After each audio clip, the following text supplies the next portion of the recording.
بەخشینی ماڵ تەنها خۆشیە بۆ ئەو کەسەی وەری دەگرێت، بەخوا زیاتر خۆشیە بۆ ئەو کەسەی دەیدا کە لە پێناوی خوا بیدا. هەمووتان دەزان لە مانگی ڕەمەزان بەرنامەیە کرا کوڕێکی ئیماراتی، ناوی چییە؟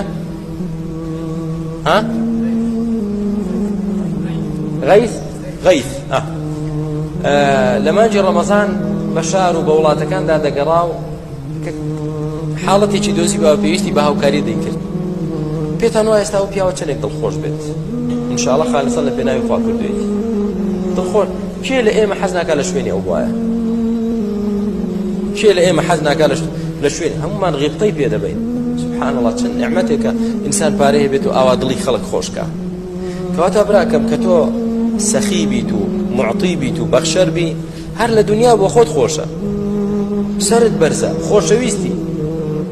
ئەو پیاوە چێ هەیە خۆشی نەوێت؟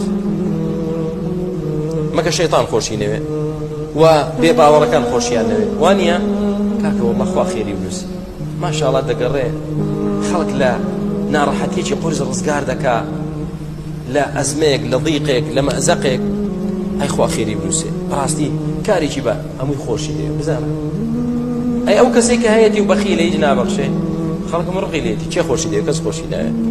ئەمە چین؟ کەس کوێلەکەیکیش ئاو لە ماڵیان ناخواتەوە، یعنی سوودی لێ نابینێ هیچ.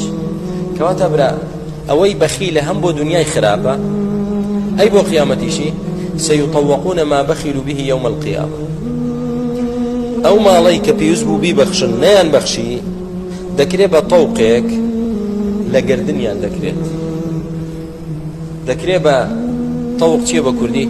وەکو بازنەیەک، ملوانکەیەک، ئاوا لە ملی دەکرێت و لەناو جەهەنەمدا پەنا بەخوای گەورە بە ئاگرین، بەڵام دەکرێتە ئاگر و لە ملی دەکرێت و پێی دەسووتێت ڕۆژ قیامەت. ئەوە بوو ئەوەی کە لە دنیا کۆت دەکردەوە نەدەبەخشی، دڵت پێی خۆش بوو، بەخێر تەواو نەبووت. ئەوە ئێستا کراوەتە ئاگر، ملوانکەیەکی ئاگر و کراوەتە تەوقێک و بە ملتدا کراوە، نەبی خۆتی. کەواتە هەم بۆ دنیای بەخیلی، هەم بۆ دنیا زەرەرە و هەم بۆ قیامەتیش. سەخا و بەخشندەیی هەم بۆ دنیا خێرە